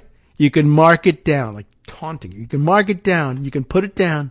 You can take it anywhere you want, Trump said in an interview on Sunday with ABC's George Stephanopoulos on This Week. And this was back in July of 2016. And, of course, Stephanopoulos said, well, he's already there, isn't he? In reference to Crimea, which Putin took from Ukraine in early of 2014. And Trump said, okay, well, he's there in a certain way, militarily occupying a major portion of their territory. And by the way, already in Donbass. But okay, that they didn't even mention. But I'm not there. Is that what he means? What? You have Obama there. Oh, I'm not in office. So, okay, that's true. Putin has invaded Ukraine. But that's because it's Obama. If it had been me, he would never have done it. And, that's been one of his lines as well. That whole part of the world is a mess under Obama, with all the strength that you're talking about and all the power of NATO and all of this. In the meantime, he's going away. He takes Crimea. And that was his foreign policy prediction, because he's such a super genius and has such insight into Vladimir Putin's motives. He's only going to take Crimea. That's all he's interested in. And he's got it, and this is over. He's not going to invade Ukraine. And, of course, well, duh. No, you're wrong about that. And his explanation is, I never said that, or as long as I'm in office, he won't invade Ukraine. As soon as somebody else is in office, he's invaded. When I go back, he'll stop. And they actually believe that. And I think that response was actually prompted by somebody else bringing up the fact that Tommy Tuberville apparently has, in the Daily Beast, is written up as having tried to argue that Putin has no interest in Ukraine, which he's invading right now. He doesn't want Ukraine, Tuberville claimed. Hell, he's got enough land of his own. What a super genius. Tommy Tuberville may be possibly the dumbest senator, certainly the dumbest senator serving now, possibly the dumbest senator ever. Where was I? Yes, Steve Bannon had 3 possible explanations for Trump saying that Gershkovich would be freed as a gift to him. And third was that Trump was sending a message to Putin. Maybe Trump wasn't guessing, and perhaps he has no insights into Moscow's plans, but it's possible that the Republican was instead trying to let Putin know about his own preferences. As New York Magazine's John Chait argued, perhaps he's right that Putin will do that for me, but not for anyone else. But that is because Putin rightly considers Trump an ally in whose success he is invested. And what's worse than that, by openly signaling Putin that he does not want Gershkovich to be freed before the election, he is destroying whatever chances may exist to secure his release before then. If Gershkovich goes free prior to the election, Trump would look foolish, and Trump understands perfectly well that Putin does not want that to happen. Which, by the way, that is a statement of the thing that Keith Olbermann said. No one has yet observed this, but it is true. That it makes Trump part of the plot holding Gershkovich captive.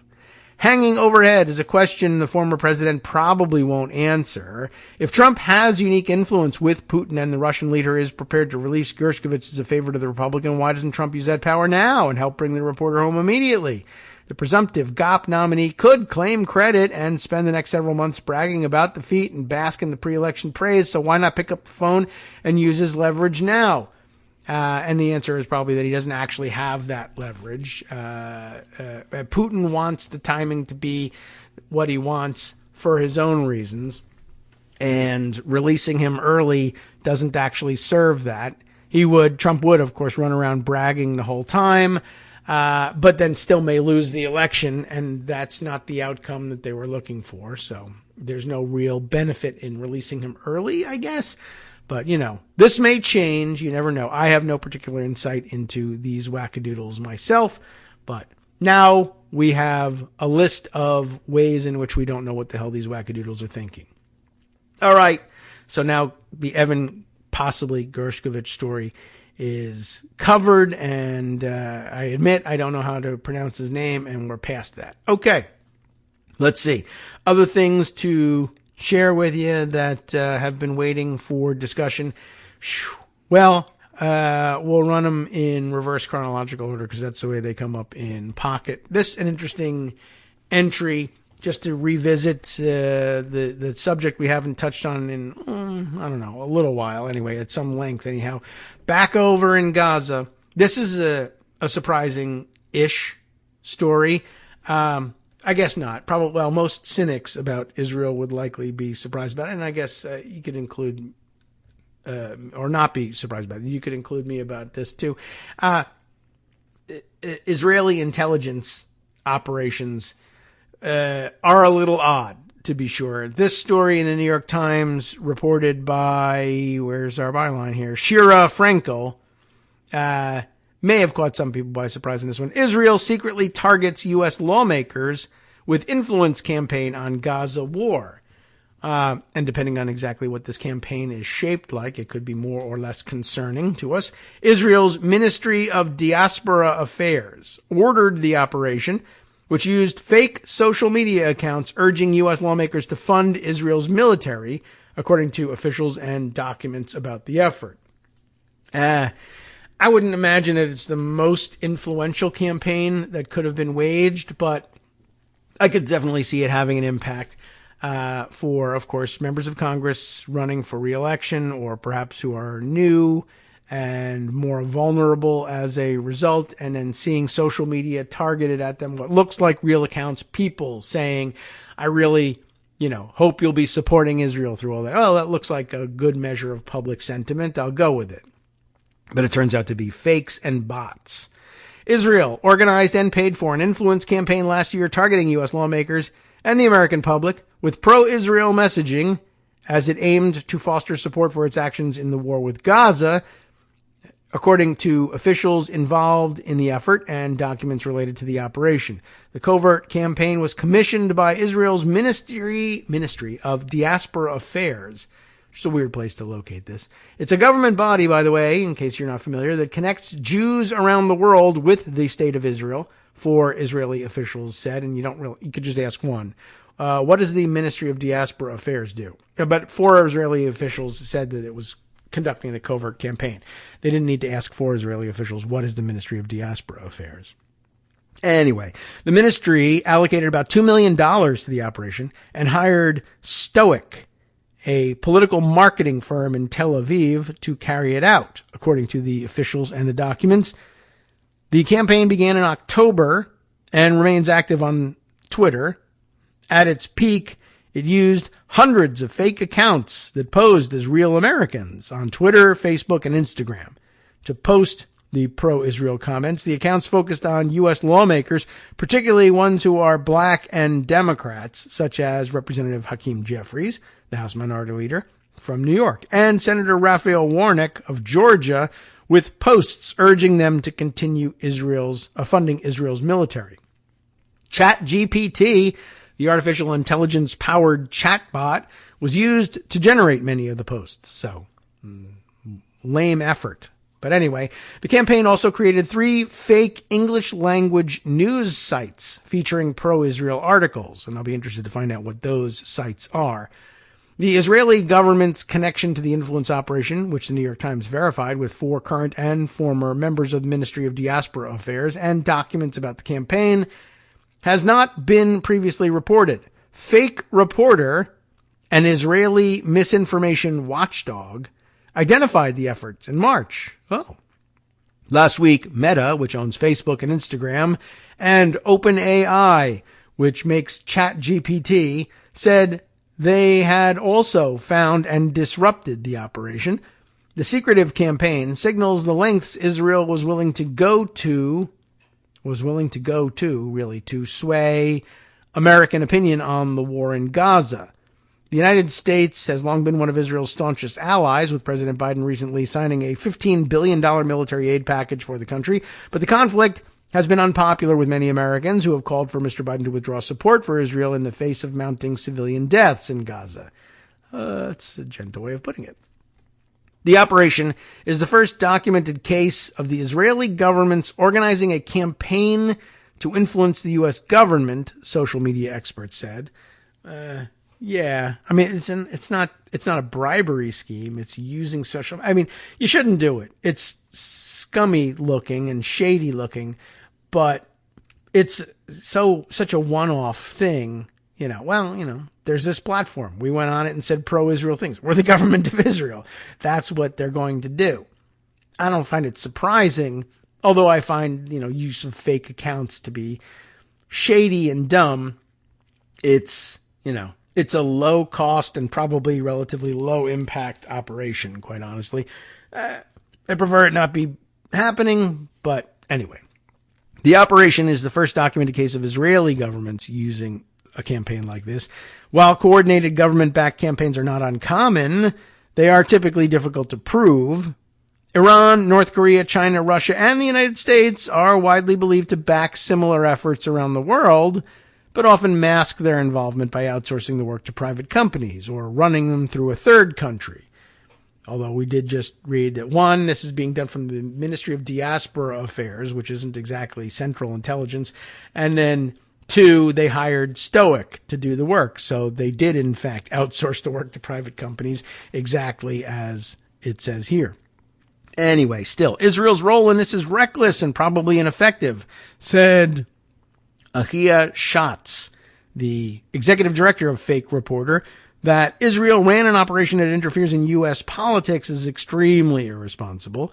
Israel's Ministry of Diaspora Affairs denied involvement in the campaign and said it had no connection to Stoic. Stoic didn't respond to any requests for comment. The campaign didn't have a widespread impact, Meta and OpenAI said last week, if you believe them.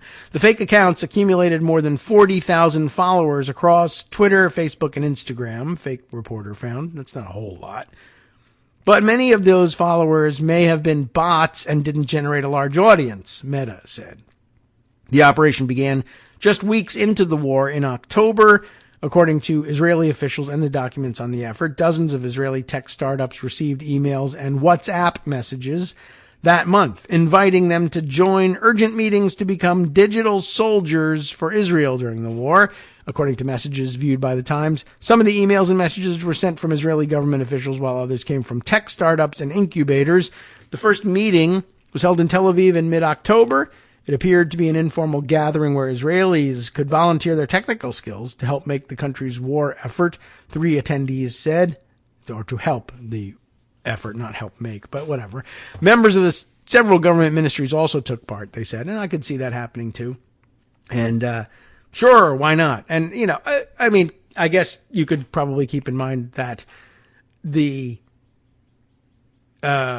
success of, I know that it'll upset people to term it this way, but the success of the PR effort on behalf of the Palestinians is surely, driven by the same sort of thing. I mean, nobody would think that it would be outrageous for Palestinians to volunteer their technical acumen to try to make their point of view on the war known. It's happening right now and people celebrate it. I mean, I guess you could draw a distinction between government backing and non-governmental backing, pure volunteer activity. But I don't know that the line is that clear there either. And what happens if somebody is a pure volunteer and then they are offered funding either from the Palestinian Authority or from Hamas or what have you? As long as they're not making up their stories, I don't know that there would be a lot of dispute about their right to publish those. Anyway, and we haven't yet gotten to a point in this story where we find out that the stories being circulated are made up. The profiles of the quote-unquote people circulating them were, and it's certainly been the case that lots of people have accused Israel of making up its own stories about the war. But that hasn't happened in this article yet. Maybe it's in here later on. We'll see. Let's read on. The first meeting, as we said, held in mid-October, and that there were It was an informal gathering where Israelis could volunteer their skills. Participants were told that they could be warriors for Israel and that digital campaigns could be run on behalf of the country, according to the records of the meetings. The Ministry of Diaspora Affairs commissioned a campaign aimed at the United States, the Israeli officials said.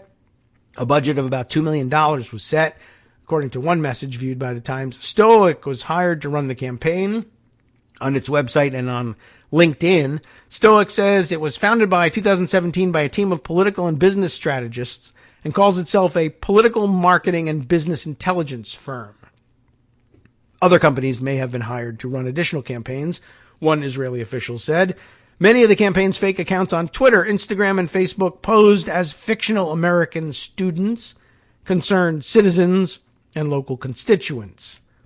That happens. The accounts shared articles and statistics that backed Israel's position in the war.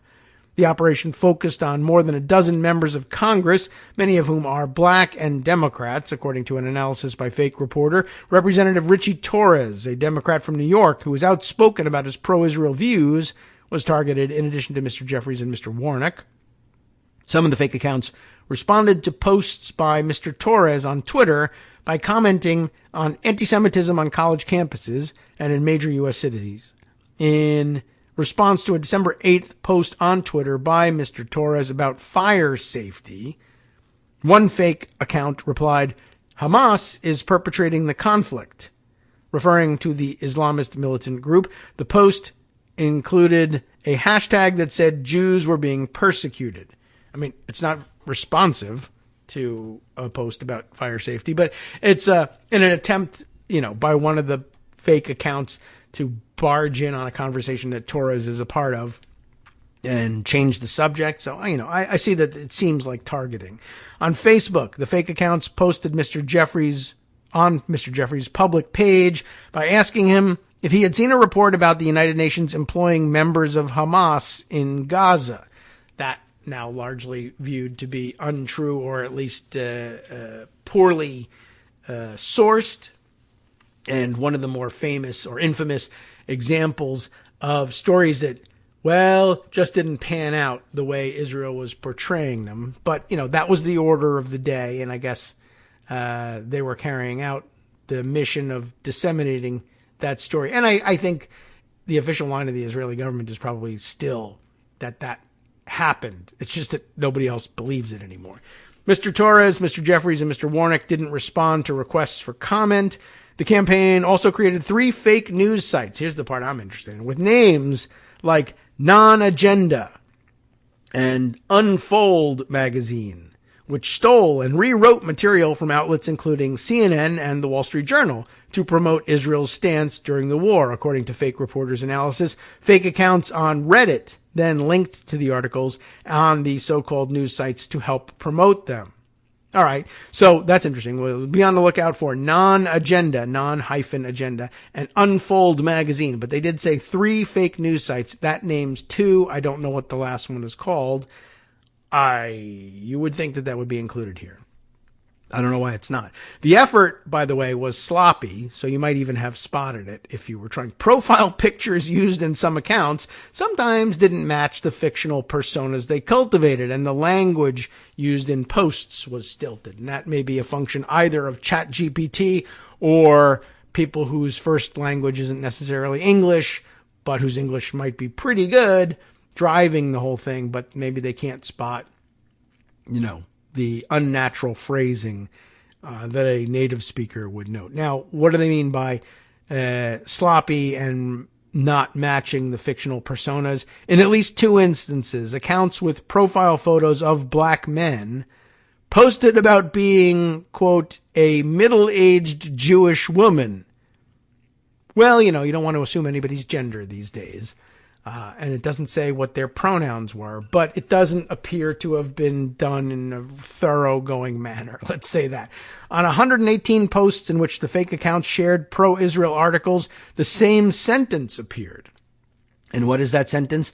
I gotta reevaluate. Gotta. G-O-D-T-A. I gotta reevaluate my opinions due to this new information. Which sounds like you're listening to a commercial. Where can I get this new information? I'm glad you asked. Last week, Meta and OpenAI published reports attributing the influence campaign to Stoic. Meta said it had removed 510 Facebook accounts, 11 Facebook pages, 32 Instagram accounts, and 1 Facebook group tied to the operation. OpenAI said Stoic had created fictional personas and biographies meant to stand in for real people on social media services used in Israel, Canada, and the United States to post anti-Islamic messages. Oh, come on. Don't do that. Many of the posts remain on Twitter. Twitter, of course, didn't respond to any request for comment. Time for us to get out of here now, and almost time to finish this article. On its LinkedIn page, Stoic has promoted its ability to run campaigns backed by AI. As we look ahead, it's clear that AI's role in political campaigns is set for a transformative leap, reshaping the way campaigns are strategized, executed, and evaluated. It wrote, by Friday, Stoic had removed those posts from LinkedIn. And well done in removing it, because AI is not ready for prime time on an operation like this. All right. Not really sure what to make of that one. Just throwing it out there. Hoping to find out the name of the third fake news site so we can be on the lookout for that stuff. Not surprising and not particularly damning, honestly, in light of all the other things that are particularly damning about this war. But wanted to be aware of it. And be on the lookout in case, you find yourself reading a particularly unbelievable story. You might be able to trace it back to the source here. All right, time now to hand things over to Justice Putnam for the West Coast Cookbook and Speakeasy. I hope that his voice is holding up, because he's battling a summer bug just the same as me. Here's what he's got on tap for you, though. Elaine Cannon has issued a new tactic to delay Trump's espionage trial. Got to catch up on that, because some real action on that one. And then on the rest of the menu, a state ethics panel ruled an Oregon lawmaker who suggested non-Christians are ill-suited for elected office did not violate House rules. Wow, they got some really weird House rules out there. There's more, of course. I'll tell you a little bit more after this. You have been listening to Kagro in the Morning with David Waldman. Ooh, here's an interesting one. Local officials on Maui in Hawaii voted to oppose a U.S. military proposal to build new telescopes on the summit of one of the local volcanoes. I don't know how to pronounce this one, but check in with him for the pronunciation. And a hailstone the size of a pineapple found in Texas will likely set a state record. Pineapple. Stay tuned.